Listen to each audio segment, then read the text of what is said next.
અને ગુજરાતી ભાષામાં આટલા બધા જોક કેમ છે? ગુજરાતી ભાષા સાહેબ એક નથી. તમે સુરતથી સૌરાષ્ટ્ર ટ્રેનમાં, ટેક્સીમાં, મોટરમાં, ખટારામાં, મોડ ઓફ ટ્રાવેલિંગ ગમે તો હોય, જેટલા પ્રાંતમાંથી તમે પસાર થાવ છો એ દરેક જગ્યાએ જુદી જુદી ગુજરાતી બોલાય છે. એમાંથી કેવા જોક થાય છે. હું તમને બધા પ્રાંતની વાત નહીં કરું, થોડાક નમૂના બતાવું છું. શરૂઆત કરીએ આપણે સુરતથી. તો સુરતી માટે એવું કહે છે કે સુરતી લોકો ગાળો બહુ બોલે, એટલે તો સુરતને રેડિયો સ્ટેશન નથી આવ્યું. રાજકોટ, અમદાવાદ, વડોદરા, ભુજ એને બધાને રેડિયો સ્ટેશન, સુરતને કેમ નહીં હલાય જ નહીં. રેડિયો ખેલો ને આવડી આવે. બીજું સુરતી ભાષાની ખૂબી એ છે કોઈ સુરતી સ નહીં બોલે. સ આવે ત્યાં શું બોલે? હા. આપણે ત્યાં પછી પૂછ્યું ક્યાંથી અટકે? હુરતથી. ક્યાં જવાના? કે નવહારી. સુરતમાં રહેતો સુરતી સનો અ તો ચાલે, પણ 15-20 વર્ષથી અમેરિકામાં રહેતા સુરતીઓ ઇંગ્લિશમાં સ આવે ને એનો અ કરે. બિપિનભાઈ, હું 2 વર્ષ પહેલાં સેન્ટ લુઈસમાં એક સુરતીને ત્યાં ઉતર્યો હતો. મેં વાતમાં પૂછ્યું, મૂકું મધુભાઈ, હે તમે ને ભાભી 2 જણા જોબ કરો તો નાના બાબાને કાં મૂકો? તે કે બેબી હિટિંગમાં. તો હું હલવા મૂકું, રૂમ હીટિંગ, વોટર હીટિંગ આવું સાંભળ્યું, પછી બેબી હીટિંગ ક્યાંથી આવ્યું? એટલે મેં પાછી આગળ જ લઈ મૂકું, અમેરિકન જે જોબ કરે બધા એમના છોકરાને બેબી હીટિંગમાં જ મૂકે. તમને કે ઇટ ઇઝ નોટ નેસેસરી. પાછા 2 સામટા આવ્યા. રાતના VCRમાં કેસેટ ભરાઈ મૂકું, કહું પિક્ચર લાવેલા. મને કે હિલ હિલા. મેં આ કોઈ નવું લાગે છે બોસ. ચાલુ ખબર પડી કે તો બચ્ચોનો સિલસિલા બધા. સુરત છોડીને આપણે ચરોતરમાં એ ખેડા જિલ્લો, નડિયાદ, ધર્મદ, ડબાણ, પાટણ, સોજીતર, બોરસદ, કરમસદ, વસો, આ બધા ગામો ત્યાંના. સાહેબ, સૌથી વધારે ગુજરાતીઓ પરદેશમાં ગયા હોય ને તો ચરોતરના ગયા છે. અહીંયા ઘણા હશે. આફ્રિકામાં તો થપ્પી હતી, થપ્પી. પછી ઈદી મને કાઢ્યા, અડધા ગયા લંડન. અરે ના, અડધા નહીં, 90% લંડન ગયા, 5% ઇન્ડિયા, 5% કેનેડા આવ્યા, બીજા છૂટા જવા કે મેં જઈ ગયા. ચરોતરની ભાષાનો નવું આપું. અહીંયા ભલે ચરોતરના લોકો બેઠા હોય. સાહેબ, મને એક સિંગર એવો બતાવો જેણે ગુજરાત લેવલે નામ કર્યું, ઇન્ડિયા લેવલે નહીં. ઓકે, ગુજરાત લેવલે અને ચરોતરનો હોય. એક નંગ નહીં મળે. કેમ? શું ચરોતરના છોકરાઓને ગાતા નહીં આવડતું? છોકરાઓને ગાતા નહીં આવડતું? આવડે છે. They are good singer. પણ એ લોકોનું લેવલ નથી બનતું because of the language. Hindi પિક્ચરનું ગાય રાજી, શબ્દો ચરોતો ન વાપરે. મારે તો એક છોકરા એમ કેમ વોઇસ ઓફ કિશોર કુમાર પણ પેટલા જ.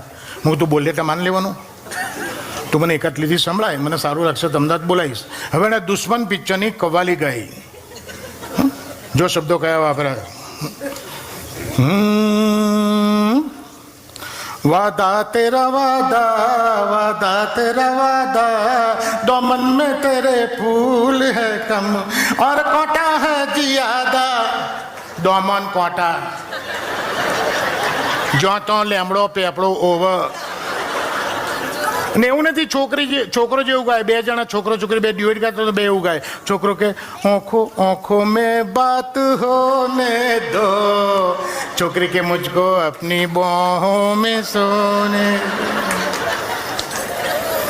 આંખો દમન કોટા, જોતો લેમડો પેપડો ઓવર. હવે આ જોતો લેમડો પેપડો આંખો દમન કોટામાં વાતો કરતો હોય, અઠવાડિયે નાતો હોય, 3 દાડે વાળ ઓળતો એવા કોઈ છોકરાના તકદીર પલટી જાય. એના કોઈ મામા માસી સગાવાલા એને મોમ્બાસા, એન્ડોલા, કેન્યા, જામરા, દારેસલામ, નાયરોબી, નકુરુ, કેરીચો, એલ્ડોરેટ, ટૂંકમાં એને આફ્રિકા બોલાવી લે. East Africa. આફ્રિકા 2-3 વર્ષની જ્યારે પહેલી વાર આવે ને ઇન્ડિયા, સાહેબ જોવા જેવો થઈ ગયો હોય. ધાણીમાંથી પોપકોર્ન થઈને પાછો આવ્યો. એ આંખો દમન કોટા ત્યાંની ભાષા, એની ભાષા મૂકીને આવ્યો, પણ ત્યાંથી જ આફ્રિકાથી જે ભાષા શીખીને આવ્યો હોય એ આપણી જોડે બોલે, અડધું અંગ્રેજી અડધું ગુજરાતી. એ કેવું લાગે? જે દેશમાં પેદા છે દેશને ગાળો દે. જે ભાઈબંધોને અડધી રાતે 40 પૈસાની ચા પીતી છે ભાઈબંધોને ગાળો દે. કોણ બોલ્યો?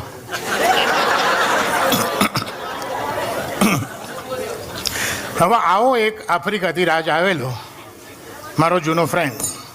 મેં 2-4 વર્ષે જોયું એટલે મેં એને પૂછ્યું, મોકલે તું ક્યારે આવ્યો આફ્રિકાથી? હવે આફ્રિકાથી જે ભાષા બોલે છે એ સાંભળજો. મને કે બાના હું છે ને લાસ્ટ ટ્યુઝડે ને આવ્યો.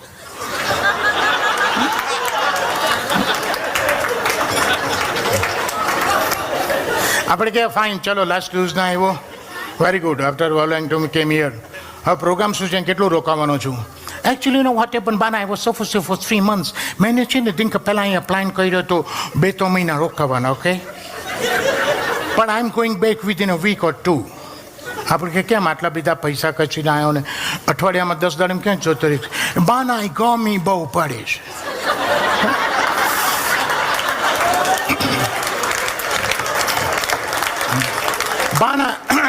બાના એ ગમી બહુ પડે છે ઇંગ્લિશ બ્લડી ટુ હાર્ટ હવે મેં ગરમી કરતો હોય એની બર્થડે પૂછો તો 22મી મે બપોરે 2:30 વાગે અમદાવાદમાં પેદા થયો જે દાડે ગુજરાતમાં સૌથી દાડે ગરમી પડી દાડે ભાઈ પેદા થયો 2.5 વર્ષે કે 3 વર્ષે ઇન્ડિયા આવવાનું કારણ એક જ હોય એ લગ્ન કરવા માટે આવ્યો હોય ત્યાં ઠેકાણું ના પડ્યું એટલે અહીંયા આવ્યો અને અહીંયા આપણે એને કોઈ છોકરી બતાવતા પહેલાં એને વેરાબોલ છે ને કે બને તું નાયરોબીમ કરે શું સર્વિસ બિઝનેસ કે you might heard the name of hotel Supreme in Nairobi એ હોટલ સુપ્રીમ છે ને નાયરોબીની બાના હોટલ છે ને એ છે ને આપણે એક મુંડાની જ છે અને એ હોટલ સુપ્રીમમાં છે ને બાનો હું એવીએમ છું from last say about 2 years એટલે આપણે વિચાર કે એવીએમ કઈ નવી ડિગ્રી ફાટી નીકળી પણ આપણને 3 મહિને ખબર પડી કે એવીએમ એટલે એઠા વાસણ મોજના સુપ્રીમ હોટલની સિંકમાં ઊભો ડીશો ધોતો હોય પણ એવીએમ આપણે મેનેજ એવું લાગે અમારા નસીબદાર હોય છે રાજ્ય લોકો એવીએમ કે બીવીએમ ઇન્ડિયામાં લોકોને છોકરીઓ મળી જતી હોય છે એને એક છોકરી જોડે નક્કી થઈ ગયું લગ્ન થઈ ગયા અનફોર્ચ્યુનેટલી હું લગ્નમાં જઈ ના શક્યો હા પણ એના લગ્ન થાય પહેલાં મેં એને અમદાવાદ બોલાવ્યો હા હું અમદાવાદ તું જો કેટલું ડેવલપ થયું આખો દિવસ મારી જોડે રહ્યો મેં કહું અમદાવાદ કેટલું ડેવલપ થયું રિવોલ્વિંગ રેસ્ટોરન્ટ થઈ ડ્રાઇવિંગ થયું મલ્ટી સ્ટોરી એપાર્ટમેન્ટ થયા અમદાવાદનું ડેવલપમેન્ટ તને કેવું લાગ્યું મેં કે ઓકે ફાઇન આ બિલ્ડિંગો ભલે છે ને તમે બાના બિલ્ડઅપ કર્યા હોય યુ નો ફાઇન ગુડ બાના લોકોમાં કાંઈ ડેવલપમેન્ટ નથી આવ્યું લોકો ન્યાના ન્યા જ છે કે ગમે ત્યાં પાનકેન પિચકારીઓ મારે છે કેટલું ડર્ટી કરી મેલે છે તમે આફ્રિકામાં થૂંકો તો ઓલો અસ્કારી ઓલો કાળીઓ તમને ઝાલી જાય અને આ કેટલું ડર્ટી કરી મેલો છે હવે એને બધું ડર્ટી લાગતું હોય તો એની માં સોજિત્રામાં ભેંસના પોદળા ઊંચકતી હોય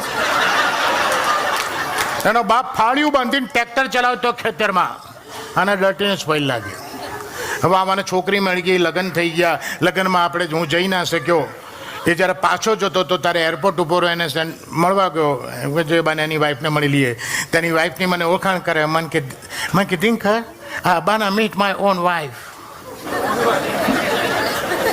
એ આફ્રિકા તો ઓન થઈ ગઈ જાણે ઇન્ડિયામાં ઓન લોન ઉપર લાવ્યો હોય એને ખબર નહીં આ એક જ આ ટાઈમ એવી છે જે લોન ઉપર નથી આવતી પેના આવ્યા પછી બધી લોનો લેવી પડે છે પણ અમારા 4 એક પહેલાં ચરોતરના નાના ગામડામાં અમારું મ્યુઝિકલ પ્રોગ્રામ હતો સાવ નાનું ગામ હતું અમદાવાદથી ઓર્કેસ્ટ્રા લઈને ગયેલા લગભગ કલાક થઈ ગયું પબ્લિકમાં પ્રોગ્રામ જામે જ નહીં કોઈ જોઈએ એવી રિસ્પોન્સ ના મળે બધા સિંગર ફાઇન હતા લેટેસ્ટ ગાયનો ગાતા હતા મેં કહું વોટ ઇઝ ધ પ્રોબ્લેમ શું છે sound system everything was okay અમે તો ટેન્શનમાં આવી ગયા અમે કાકા સ્ટેજ ઉપર આવી ગયા ના હું સાઈડમાં બેઠો તો મારી પાસે મને કે ભાઈ પાર્ટીમાં છો મેં કહું હા મારે પ્રોગ્રામમાં ગાવું છે ના કહેવાય કાકા અમે અમદાવાદથી એટલા સિઝન આર્ટિસ્ટ આવ્યા છે એટલા જૂના આર્ટિસ્ટ આવ્યા છે તો એ પ્રોગ્રામ નહીં જમતો તમે ગાશો તો બધું હલી જશે મને કહે ગોડા હું ગઉં ને તો હલે નહીં ને હાલે નહીં મેં કહ્યું બધું કરવાનું કે તમે માંડીવાળો મને કે તમારે પ્રોગ્રામ કરીને ગામની બહાર ન્યા કરવું છે એટલે હું સમજી ગયા કોઈ માથા ભારે માણસ છે હું કહું આની સામે ના પડાય એટલે મેં ઓર્ગેનાઇઝરને કહ્યું મને કાપી દે ને એક ગાયન કે આપણા ગામમાં ક્યાં ફરી આવવું છે એનાઉન્સ કરી દે એટલે મેં એનાઉન્સ કર્યું કે તમારા જ ગામના કાકા આજે અમારા સંગીતના કાર્યક્રમમાં મહેમાન કલાકાર તરીકે હાજર રહ્યા છે અને તેઓ આપને એક ભજન સંભળાવવા માગે છે કાકા સ્ટેજ પર મૂકું સોરી કાકા મેં પૂછ્યા કે ભજનનું એનાઉન્સ કરી દીધું મને કે ગોડા ભજન જ ગાવાનું છું બાકી આ ઉંમર ફિલ્મને આવડે ગવાય જ નહીં ભજન જ ગાવાનું એટલે સ્ટેજ ઉપર આવ્યા મેં એનાઉન્સમેન્ટ કર્યું તો એમાં ફરી એનાઉન્સમેન્ટ કર્યું ગામના ભાઈઓ ને બુનો તમારી સામે ભજન ગાઉં છું ભજન મેં જ લખ્યું છે હું જ ગાવાનો છું ગામમાં કંઈ ભૂલ થાય કરી લેજો. મેં કહો ના કહેવાય. મને કે કહેવાય મારા ગામના જ છે. હવે જે 4 લીટીનું ભજન ગાયું સાહેબ, સાંભળજો. વર્ષોથી ગામડામાં રહેલો, ભણેલો ગણેલો બિલકુલ નહીં, શિષ્ટ ભાષા બોલીએ કે નહીં, બોલવું હોય તો ફાવે નહીં. અને એને 4 લીટીનું ભજન ગાયું, પબ્લિકના છોડા પાડી દીધા. કહરીનો ટોટિયો પકડ, આપણે કહીએ પ્રભુના પગ પકડ કે પ્રભુના ચરણ સ્પર્શ કર. આને ચરણ સ્પર્શ પગ બધા અઘરા શબ્દો હતા. કલાહરીનો ટોટિયો પકડ, એની ખુશામતો કર, કે હડફા મેલી દે મોથાકૂટ આખા ગોમની, કે હડફા જાન લીલ્યા બોચી તારા રો. મેં કોઈ આ હડફા બડફા બધું ના બોલાય. હું કાકા છેલ્લી લીટી કીને આવતા રહો, લાસ્ટ લાઈન. મને છેલ્લી લીટી કહે પહેલી લીટીની વાત થાય. કાલ્યા તે તો લખમીને ઝાલી, એ છે ઓલા પ્રભુની ઘરવાળી, કે તે લખમીને ઝાલી, એ છે ઓલા પ્રભુની ઘરવાળી, કે બોન પૈણી નાખી આખા અવતારની રે, કે હડફા જાલ નીલ્યા બોચી તારા રોમની. હવે ચરોતરમાંથી આપણે આગળ જઈએ, અમદાવાદ આવી ગયો. હવે અમદાવાદથી જઈએ મહેસાણા. સાહેબ મહેસાણાની ભાષા છે ને પિત્તળની રકાબી જેવી છે. પિત્તળની રકાબીમાં ગરમ ચા કાઢો ને તો ચા ઠંડી થઈ જાય, રકાબી ગરમ રહે, એવી મહેસાણાની ભાષા છે. પેલો મહેસાણાનો માણસ ઘેર બૈરાજ જોડ ઝઘડી નીકળે, 5 કિલોમીટર દૂર મળે ને ત્યારે ગરમ લાઈ જેવો હોય, ધગધગતો હોય. એમાં જો આપણે ભૂલથી પૂછીએ કે પટેલ ક્યાંથી? આ ચૂલામાંથી. આપણે ક્યાં જવાના કે ફાડમાં. આપણે કે તબિયત કેમ છે? થાય એટલે બગા લે જા. આપણે કા બાબો તમારો ના તારો જ જોઈતો લઈ જા. સાહેબ લહુરિયા. અને મહેસાણાથી એ ઘણા આવે છે અમે અમેરિકા બહુ આવી ગયા. મહેસાણાથી 2 બહેનો આવી હતી વિઝિટર વિઝા ઉપર, ગામડેથી આવતી હતી, ઇંગ્લિશના ફાંફા હતા. આપણે નહીં યસનો થેન્ક યુ સિવાય. પણ યસનો થેન્ક યુ સિવાય આવડે નહીં. પણ 4-5 મહિને રહે ને તો પેલો રૂટીનમાં જે ઘરમાં ઇંગ્લિશ શબ્દો બોલાય ને એવા બોલતી થઈ ગયેલી. તે એક બેન બીજીને કે હે આજને ચંપા વોક લેવા નહીં જવું કે? પેલી કાલી હું તો બીજી છું. બીજી ના બોલે, કાલી હું તો બીજી છું. પેલી કે એમાં હું છે એમ તો તાર ભાઈની ત્રીજી છું કે.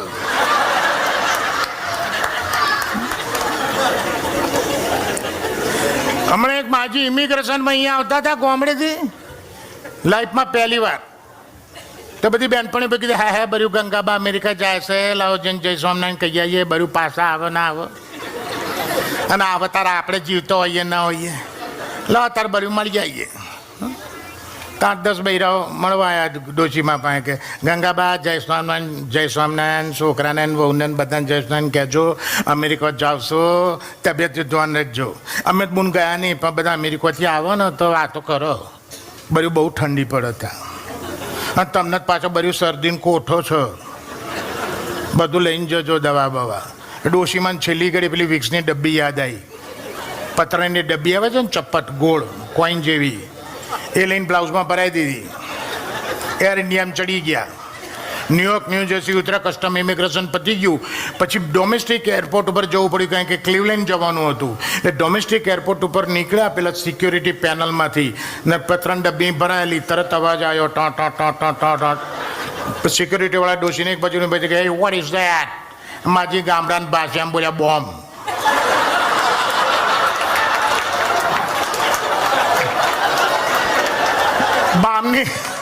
બામની જગ્યાએ બોમ્બ બોલ્યા. આખા એરપોર્ટની સિક્યુરિટી ઉતરી ગઈ. ક્લિવલેન્ડની 5 ફ્લાઇટો ગઈ, માજી નંબર ના લાગ્યો. છોકરો ક્લિવલેન્ડ વિચાર કરે કે બા 9:45 ઉતરી છે, 2:45 થયા. બા ચમને લા ગોડા તારી બા બોમ્બમાં હલવાઈ છે.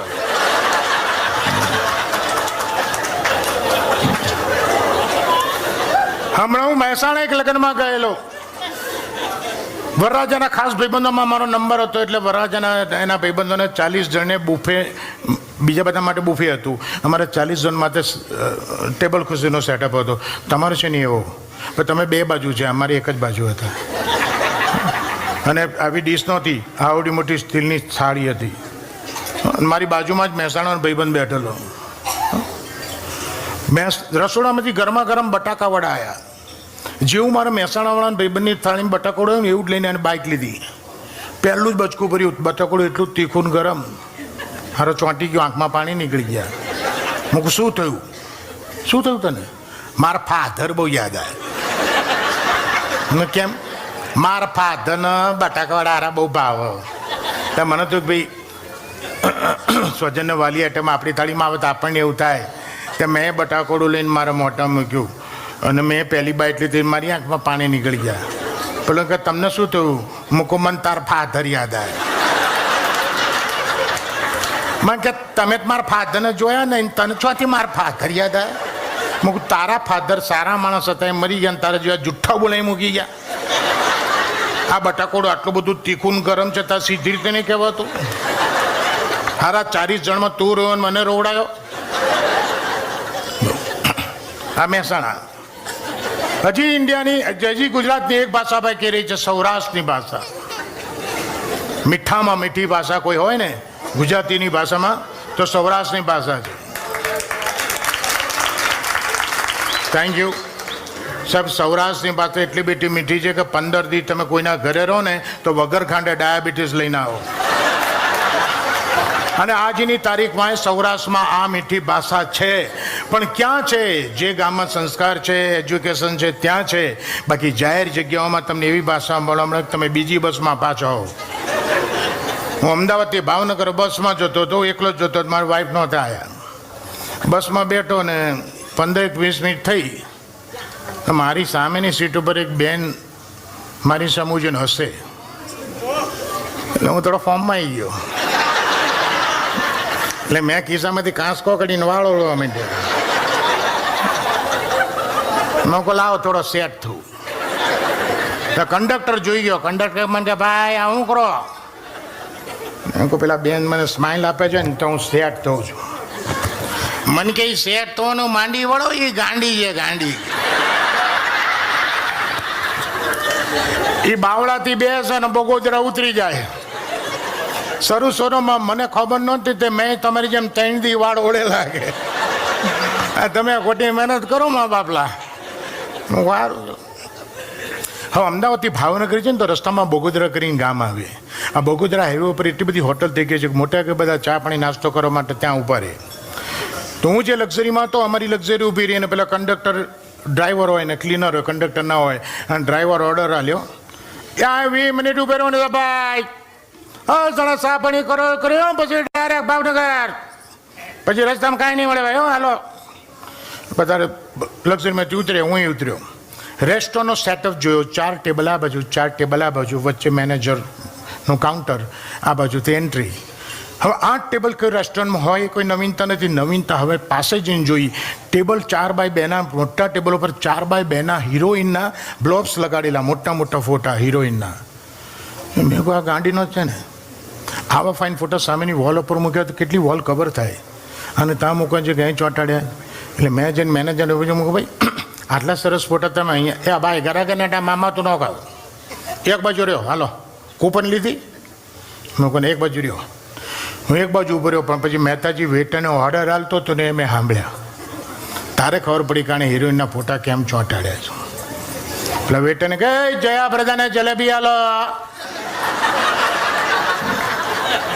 એ મીનાક્ષીમાં મરચા મૂકી દે, એ પૂનમ દોલનને પોતું માર. તારે મને ખબર પડી કે આને ફોટા કેમ ચોંટાડ્યા. બાકી સૌને મારા જય શ્રી કૃષ્ણ, જય જય શ્રી ગોકલેશ, જય Swaminarayan. Bipinbhai thank you very much, thank you.